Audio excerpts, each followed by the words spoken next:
আমি দেবাশিস আর আমার সঙ্গে দুই জয়দীপদা। পাহাড়ে ঘোরার চস্কা আমাদের লেগেই থাকে। পাহাড় ছাড়াও ভারতবর্ষের বিভিন্ন অচেনা বা অল্প চেনা জায়গায়ও আমরা ঘুরে বেড়াই নিজেদের গাড়ি নিয়ে। ক্যাম্পিং করে বেড়াই পথে ঘাটে, মেঘ কুয়াশার দেশে, উপত্যকার পথে পথে। যেতে হবে অনেক দূরের পথ, কার্গিল। সব কিছু গুছিয়ে ফেলতেই একরাশ শূন্যতা গ্রাস করলো।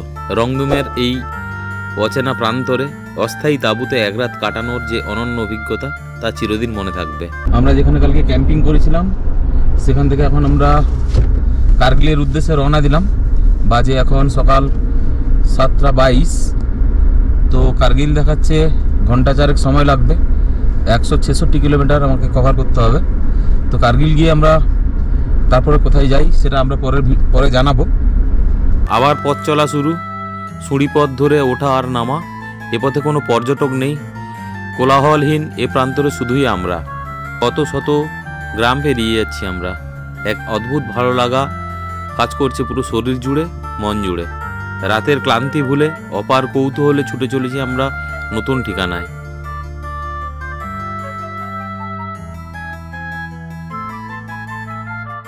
দেখাচ্ছে একটু মেঘে ঢেকে আছে, তো অসাধারণ দেখতে লাগছে। পুরো একটা ভ্যালির মধ্যে দিয়ে যাচ্ছি আমরা এখন।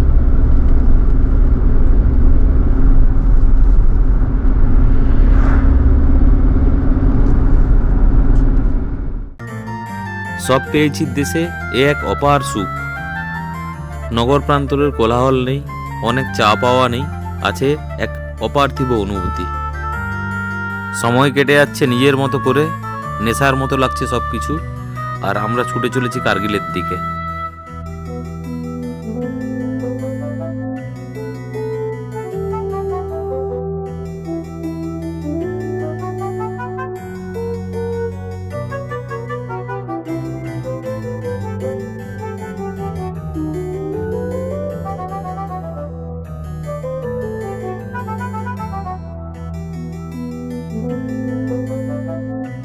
বেরিয়ে যাচ্ছি একের পর এক নির্জন জনপথ।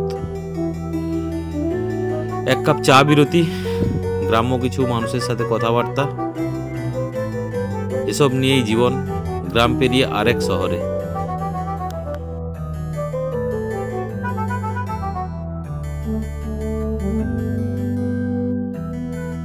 সেই যে রংদুম থেকে উপরে উঠছি, উঠেই চলেছি, নিরন্তর চড়াই ভাঙছি। অনেক নিচে বাম দিকে বয়ে যাচ্ছে সরু নদী। আদিগন্ত নীল আকাশ জুড়ে তুষার শুভ্র হিমালয় মৌন ঋষির মতো রূপ নিয়ে অনন্তকাল ধরে বসে আছে।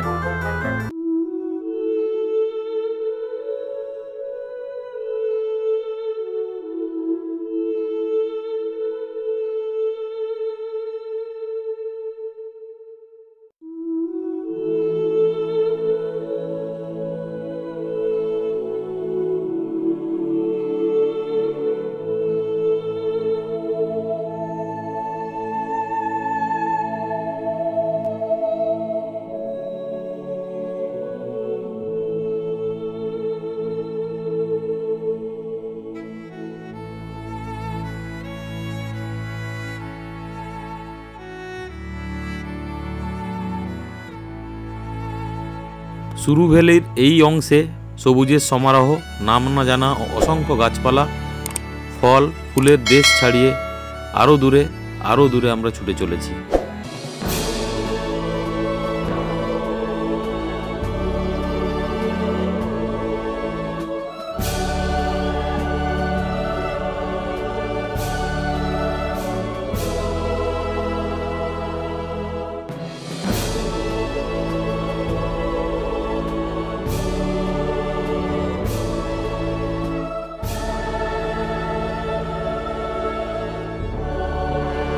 গ্রাম আসছে, একটু সবুজের ছোঁয়া।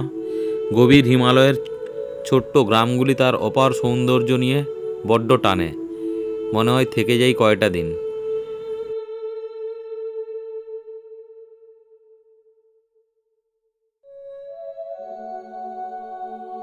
অসাধারণ ভ্যালির মধ্য দিয়ে আবারও গাড়ির এক্সিলেটারে চাপ বাড়াই। হাতে গোনা দিনের মধ্যে ফিরে যেতে হবে তথাকথিত সভ্য জগতে।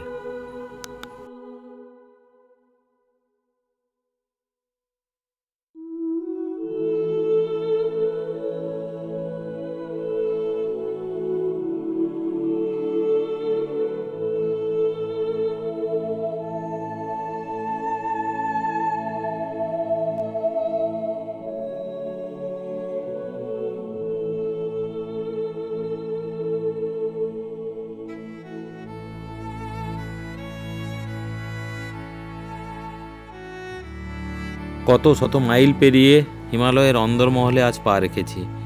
নীল নীল আকাশে সাদা হিমালয় তার মোহময়ী সৌন্দর্য নিয়ে দাঁড়িয়ে। তার বাড়ির উঠোন দিয়ে আজ আমাদের আনাগোনা, ছুঁয়ে দেখা তার অনন্তকালের অবয়বকে। সকালবেলা আমরা বেরিয়েছিলাম মোটামুটি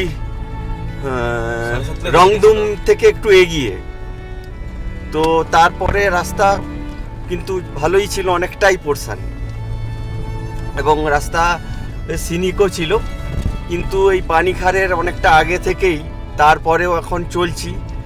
তো ভালো খারাপ মিশিয়ে, কোথাও একটু ভালো না, পানিখারের এখানে ভেতরে তো খুবই বাজে রাস্তা, অনেকটাই সেখানে তো একদম বাজে, সরু রাস্তা গ্রামের পুরো মধ্যে দিয়ে। তো আপনারা যদি এদিক থেকে যান, আপনাদের পিছনে নুনকুম পিক দেখতে পাবেন। আর এইখানে কিছুক্ষণ আগে আমরা একটা এন্ট্রি করলাম কার্গিল ডিস্ট্রিক্টের পুলিশের, গাড়ির নাম্বার এন্ট্রি হয় বেসিক্যালি, দিয়ে এখন চলছি কার্গিলের উদ্দেশ্যে। আগে বড় জায়গা আসবে শঙ্কু, এই দেখুন এরকম এরকম প্যাচ কন্টিনিউয়াসলি আসবে। একটা সবুজের ভাব রয়েছে ওই রকম, যেহেতু পাশ দিয়ে নদী বইছে, অনেক বড় বড় গাছও হয়ে আছে দেখছি, সেই গাছগুলো ছোট ছোট গ্রাম আছে, বসতিও আছে খুব। আমরা এখন সুরু ভ্যালির উপর দিয়ে চলেছি, ডান দিকে সুরু নদী প্রবল বেগে বয়ে চলেছে কার্গিলের দিকে। তার সঙ্গে এদিকের সবুজের যে ছোঁয়াটা অনেকটাই বেশি আর কি। হ্যাঁ, অনেক গাছপালা রয়েছে দিকটায়। একটা গ্রাম আসছে এখন, তবে এই দিকটা বোধহয় একটু মুসলিম অধ্যুষিত অঞ্চল বেশি মনে হচ্ছে। হ্যাঁ, আর রাস্তা এখানে কিছুটা ভালো, কিছুটা খারাপ, কিছুটা ভালো, কিছুটা, তবে খারাপের পরিমাণই বেশি এই অংশগুলোতে। হয়তো মাস 2-3 পরে হয়তো ভালো হয়ে যেতেও পারে কিছুটা।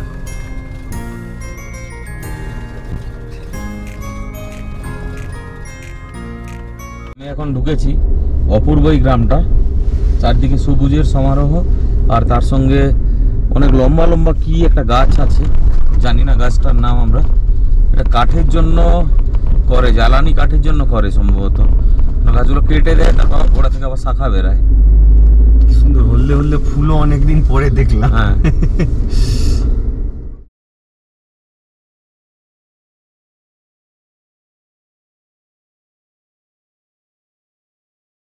হ্যাঁ, লাদাখেরই অন্য রূপ একদম। মানে আমরা যে লাদাখকে চিনি, এই দিক দিয়ে গেলে এখন অনেকে এই রাস্তা অ্যাভয়েড করে, কেন অনেকগুলো রাস্তা হয়ে গেছে লাদাখ যাওয়ার। তো এই রাস্তা দিয়ে গেলে কিন্তু রাস্তা খারাপ ভালো মিশিয়ে আছে এমন, কিন্তু সবুজ সে সমারোহ, অনেক ছোটো ছোটো গ্রাম পেরিয়ে যেতে হবে, বেশ ভালোই লাগে আর কি। হয়তো গাড়ির স্পিড ঠিক মেনটেন হয় না, একটু সময় লাগবে দিক দিয়ে যেতে গেলে। এই মুহূর্তে রাস্তার কাজও চলছে। শুধু তাই নয়, যদি কেউ কাশ্মীর সাইড ট্যুর করেন, তারা কিন্তু ফিরতি পথে এই রুটে ফিরতে পারেন, তাহলে একটা বেশ অনন্য অভিজ্ঞতা হবে। এতে ফলের গাছও বেশ কিছু আছে। হ্যাঁ, বেশ একটা সিনিক জায়গা, কিন্তু একটু ভালো রোড আসার পরেই আবার খারাপ রোড। ছোট ছোট পেঁয়াজ এখনো হয়নি অনেক জায়গাতে, কিন্তু পুরো সবুজ রাস্তা তার মাঝখান দিয়ে গেছে, দারুণ।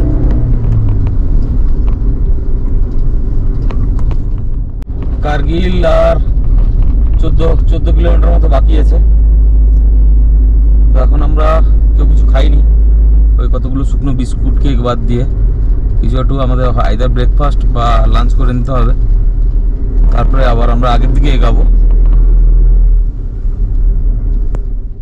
আমরা এখন কার্গিল থেকে হুন্ডারম্যান যাচ্ছি, হুন্ডারম্যান ভিউ পয়েন্ট যেটা রয়েছে, এলওসি ভিউ পয়েন্ট। এটা 14 কিলোমিটার মতো যেতে হবে। দেখি আগে কি রকম রাস্তা পাই। কার্গিল শহরের ভেতর দিয়ে যাচ্ছি, উল্টো দিকের ঘর বাড়িগুলোর আকৃতি দেখো, যেন মাটির সঙ্গে মিশিয়ে রেখেছে আর কি, গেঁথে তৈরি হয়েছে। রং করেনি একটা, সব সিমেন্ট রঙেরই দেখছি। একটু ট্রাফিক রয়েছে শহরের ভেতরে।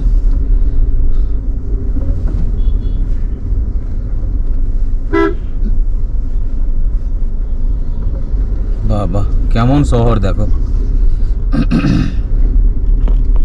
ন্যাড়া, গাছপালা নেই উল্টো দিকে।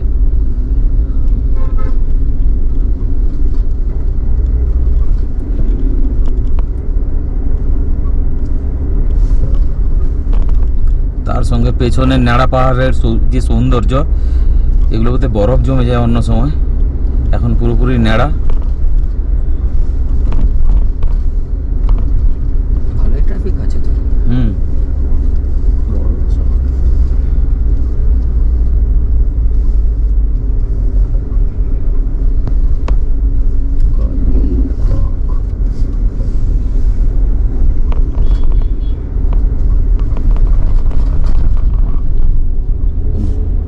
এই আমরা এখন চলেছি হুন্ডারম্যান ভিউ পয়েন্টের দিকে। ডান দিকে কার্গিল বাস স্ট্যান্ডের ওপাশ দিয়ে সিন্ধু নদী বয়ে যাচ্ছে।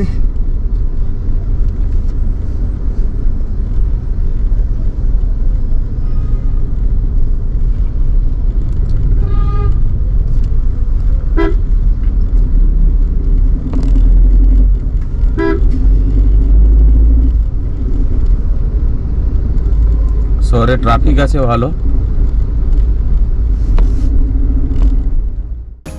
নদীর উল্টো দিকে কার্গিল শহর। তো আমরা যে রাস্তা দিয়ে যাচ্ছিলাম, ওখানে কোনো একটা পার্টির মিটিং হচ্ছে, সেই জন্য রাস্তা ঘুরিয়ে দিয়েছে। এবারে গুগলের ভরসা করে আমরা যাচ্ছি হুন্ডারম্যান ভিউ পয়েন্টে। তো বেসিক্যালি এখনও যেতে হবে 7 কিলোমিটার দেখাচ্ছে। এবারে ফেরাটাই মেন চ্যালেঞ্জিং হবে, কেননা এত সর্পির সব রাস্তা শহরের মধ্যে। জানি না, এখন যাই আগের দিকে, দেখাতে থাকবো আপনাদের। এলওসি পয়েন্টের দিকে যাওয়ার পথে এই সরপিল রাস্তা, লোকালয় কিন্তু আর নেই। তার সঙ্গে এরকম ন্যাড়া পাহাড়। জনবসতিগুলো নিচে নিচে আছে। এই পাশটায় কিছু বাড়ি রয়েছে দেখছি।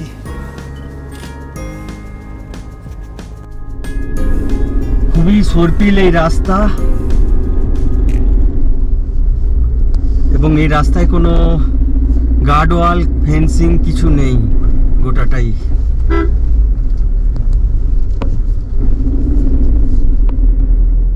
তাহলে আর মাত্র লাস্ট 300 মিটার রয়েছে। এই কিন্তু এই ভিউ পয়েন্টে আসতে গেলে রাস্তা সিঙ্গেল রাস্তা, এবং পুরোটাই খাড়া চড়াই চড়তে হবে, কিন্তু একদম আনকমন রাস্তা। জায়গায় জায়গায় রাস্তা এত শুরু হয়ে গেছে, গাড়ি সাইড দেওয়ার জায়গা নেই। তো কি আছে আমি জানি না, আমি তো প্রথমবার আসছি উপরে। দেখা যাক, আগে গিয়ে দেখাবো আমরা। এটা হুন্ডারম্যান মিউজিয়াম, এখন তো বন্ধ, কেউ নেই। বাট হুন্ডারম্যান ভিউ পয়েন্ট এই সামনের দিকটা দেখাচ্ছি। পাকিস্তান হবে ওই দিকটা।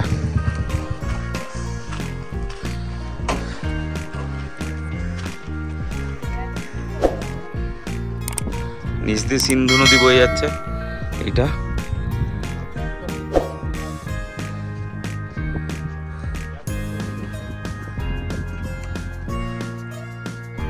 এখান থেকে ওই পাকিস্তান দেখা যায়, ওইদিকে দূরে যে সবুজের অংশগুলো পাকিস্তান।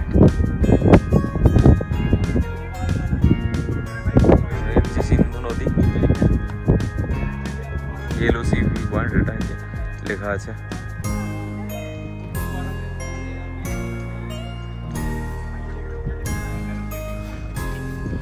বিশাল আকায় সব পাহাড়, আমার জন্য। তো এই ভিডিওতে এই পর্যন্ত শেষ করলাম। এর পরের ভিডিও আমরা এখান থেকে কোথায় যাই সেটা আমরা জানাবো পরের ভিডিওতে।